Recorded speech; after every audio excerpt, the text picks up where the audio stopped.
तो atom and nuclei के अंदर हम एटम वाला चैप्टर कंप्लीट पढ़ चुके हैं, जिसमें हमने पढ़ा था कि जे थॉम्सन का मॉडल, रदरफोर्ड का मॉडल और नील बोहर मॉडल, और साथ ही एटॉमिक स्पेक्ट्रा। तो वहां पर हमने क्या किया था कि इलेक्ट्रॉन की भी डिस्कवरी हो चुकी थी और न्यूक्लियस की भी डिस्कवरी हो चुकी थी। तो अब जो न्यूक्लियस है उसके बारे में इंफॉर्मेशन कि न्यूक्लियस के अंदर क्या क्या होता है, न्यूक्लियर का साइज कितना होगा और उसका मास कितना होगा। जैसे हमें पता है कि जो न्यूक्लियस होता है उसका साइज मीन्स उसकी रेडियस जो रदरफोर्ड ने कैलकुलेट की थी वो थी 10⁻⁻15 मीटर, जिसको हम मेजर करते हैं फर्मी के अंदर। फर्मी के अंदर तो मीन्स अगर हम ये बोल दे कि 1 Fermi is the radii of nuclei, तो इसका मतलब ये हो जाएगा कि उसकी रेडियस कितनी है 10⁻⁻15 मीटर। उसी तरह अगर हम इसके एरिया की बात करें कि न्यूक्लियाई का जो एरिया उसको मेजर करते हैं हम बैरन के अंदर, जिसकी वैल्यू हम बताते हैं 10⁻28 मीटर स्क्वायर। ये हो गया एरिया ऑफ द न्यूक्लियाई। इसी तरह अगर मास को मेजर करना हो तो हम क्या करेंगे, जैसे सिंपली हमें क्या करना होता है, अगर एरिया पूछे तो एरिया को हम बता देते हैं मीटर स्क्वायर के अंदर। साइज बताना हो कि इतने सेंटीमीटर या इतने मीटर है, बट यहाँ पर हमने इनके लिए कुछ स्पेशल वर्ड बता दिए न्यूक्लियस के लिए। इसी तरह मास के लिए भी एक स्पेशल वर्ड होता है जिसको हम बोलते हैं atomic mass unit. Atomic mass unit means AMU। तो जो मास होगा न्यूक्लियस का मास उसको हम मेजर करेंगे AMU के अंदर। अब जो ये AMU है ये AMU होता क्या है, तो अब हम AMU देखते हैं। उससे पहले हम ये देख लेते हैं कि इसके मास को मेजर करने के लिए जो ऑपरेटर्स डिजाइन किए गए थे उन ऑपरेटर्स को हम बोलते हैं मास स्पेक्ट्रोमीटर। मास स्पेक्ट्रोमीटर। हमारे पास 2 टाइप्स के मास स्पेक्ट्रोमीटर होते हैं, एक होता है एस्टन और दूसरा होता है बेन ब्रीज।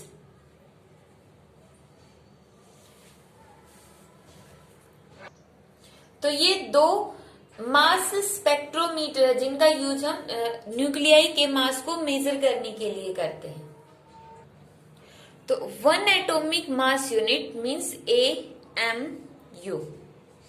AMU को हम कैसे डिफाइन करेंगे, it is defined as 1/12 the mass of an atom of C612। Carbon के इस आइसोटोप का जो एक एटम का मास होगा, अगर उस एक एटम के मास को हम 12 से डिवाइड कर दे तो AMU की वैल्यू आ गई।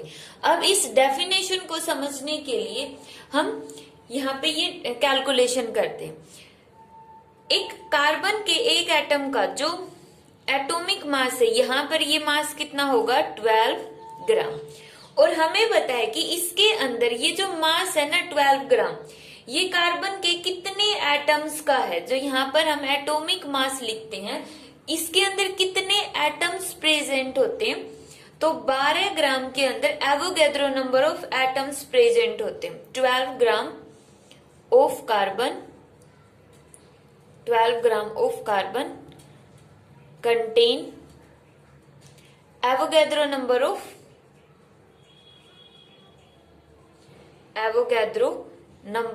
atoms। तो इसका मतलब इसमें कितने नंबर ऑफ एटम्स हो गए 6.023 इंटू 10⁻23 एटम्स।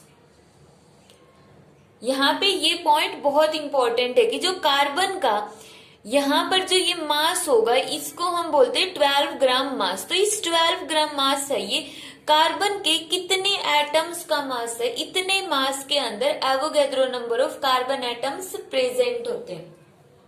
तो यहाँ पर हम ये बोल सकते हैं कि इतने एटम्स का मास है 12 ग्राम और हमें चाहिए इसके सिर्फ एक एटम का मास। तो 1 एटम के मास के लिए हम क्या करेंगे, 1 एटम के मास के लिए हम डिवाइड कर देंगे। जब इतने एटम का मास 12 ग्राम है तो 1 एटम का मास कितना होगा, 12 से डिवाइड कर दो, 12 डिवाइड बाई 6.2023 इंटू 10⁻23 ग्राम। ये आ गया इतने ग्राम। अब एक एटम का मास इतना हो गया, हमें यही निकालना था, मास ऑफ वन एटम। अब हमें किसकी वैल्यू निकालनी है, एएमयू की। अब एएमयू किसके इक्वल होता है, 1/12 of mass of one atom, one atom of 6C12। अब कार्बन के इस आइसोटोप का जो एक एटम का मास होगा उसको हमें 12 से डिवाइड करना है। एक एटम का मास कितना है ये हम निकाल चुके हैं, तो यहाँ पे 1/12 मल्टीप्लाई बाई 12, 6.023 इंटू 10⁻23। 12 से 12 कैंसिल, और जब हम इसको सॉल्व करेंगे तो हमारे पास आएगा 1.66 इंटू 10⁻⁻27 किलोग्राम। तो यहाँ पे एटॉमिक मास यूनिट की वैल्यू आ गई हमारे पास इतनी, कि 1 एटॉमिक मास यूनिट इतने किलोग्राम के इक्वल होगा। अब जो न्यूक्लियाई का मास है उसको हम मेजर करेंगे एएमयू के अंदर। फॉर एग्जाम्पल अगर किसी न्यूक्लियाई का मास 5 एएमयू है तो इसका मतलब उसका मास कितना हो गया, 5 मल्टीप्लाई बाई 1.66 इंटू 10⁻⁻27 किलोग्राम। इस तरह से न्यूक्लियाई का मास हम कैलकुलेट करेंगे। इसमें बस इंपॉर्टेंट पॉइंट ये याद रखना है कि जो कार्बन का ये आइसोटोप है इसके अंदर ये 12 ग्राम जो इसका मास है, तो 12 ग्राम के अंदर Avogadro number of atoms present हो गए। अब यहाँ पे इंपॉर्टेंट ये है कि अगर हम नाइट्रोजन ले ले, मान लो नाइट्रोजन लिया हमने, तो इसमें 14 ग्राम में Avogadro number of atoms present हो गए। इसके अलावा भी अगर हम कोई भी एलिमेंट लेते हैं प्रोडिक्ट टेबल के अंदर से, कोई भी एलिमेंट लगा लो, उसका जो यहाँ पर जो ये मास होगा एटॉमिक मास, तो उस एटॉमिक मास के अंदर चाहे वो मास कितना भी क्यों ना हो, उसके अंदर हमेशा Avogadro number of atoms present होंगे। नेक्स्ट है relation between AMU and mega electron volt. यहाँ पे एएमयू तो वही हो गया मास ऑफ न्यूक्लियस, और मेगा इलेक्ट्रॉन वोल्ट ये क्या होती है, एनर्जी की यूनिट होती है। तो यहाँ पर बेसिकली हमें करना क्या है कि एएमयू को एक्सप्रेस करना है मेगा इलेक्ट्रॉन वोल्ट के अंदर। तो कैसे एक्सप्रेस करेंगे हम, according to Einstein mass energy relation, according to Einstein mass energy relation, mass energy relation के अकॉर्डिंग E किसके इक्वल आएगा, mc²। हमें एनर्जी की फॉर्म में और मास की फॉर्म में रिलेशन बताना है, तो यहाँ पे E को एज इट इज रखो, मास की जगह हम मास ऑफ न्यूक्लियाई मान लेते हैं कि ये M क्या है, मास ऑफ न्यूक्लियाई, जो कि कितना होता है 1 AMU। तो यहाँ पे हमने AMU की वैल्यू पुट कर दी। C क्या है, speed of light, speed of light कितनी होती है 3 × 10⁸ और उसका स्क्वायर। जब हम इस प्रोडक्ट को खोलेंगे तो हमारे पास आएगा 1.49 इंटू 10⁻⁻10 जूल। अब जो ये एनर्जी हमारे पास आई है वो किसके अंदर आ गई, जूल के अंदर आ गई, बट हमें किसके अंदर चाहिए, मेगा इलेक्ट्रॉन वोल्ट के अंदर चाहिए।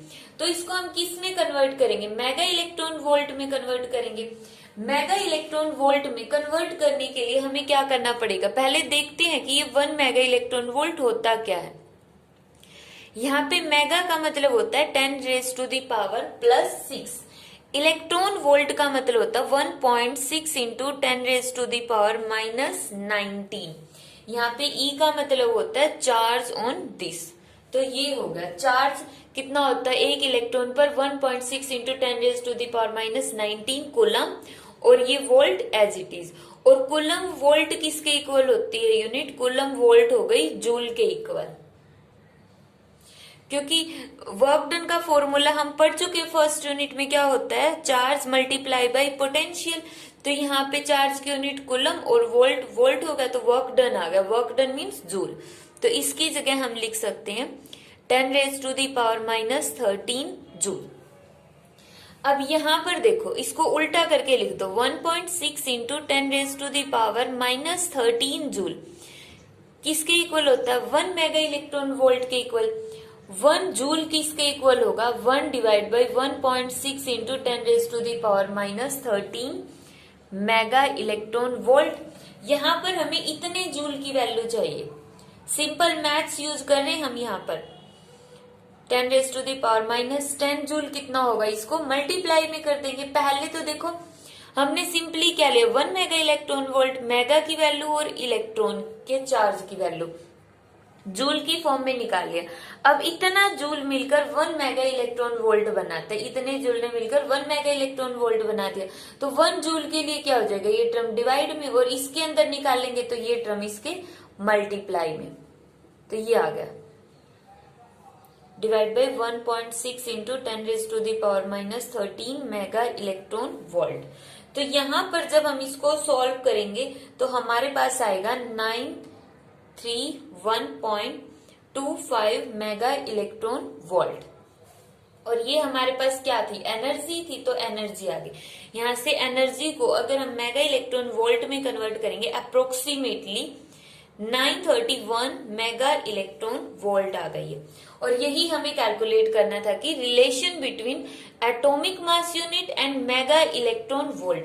अब ये ऐसा हमने क्यों किया है, ये आगे जब हम न्यूमेरिकल्स करेंगे तो उनके अंदर यूज होगा कि जो एनर्जी है और उस एनर्जी को मेगा इलेक्ट्रॉन वोल्ट की फॉर्म में हम किस तरह से कन्वर्ट करेंगे। अगर एनर्जी जूल में दी होगी या फिर मास है वो एटॉमिक मास यूनिट में दिया हो और उस टाइम पे हमें एनर्जी कैलकुलेट करनी हो, तो हम किस तरह से करेंगे। तो ये पूरा प्रोसीजर उसके लिए था।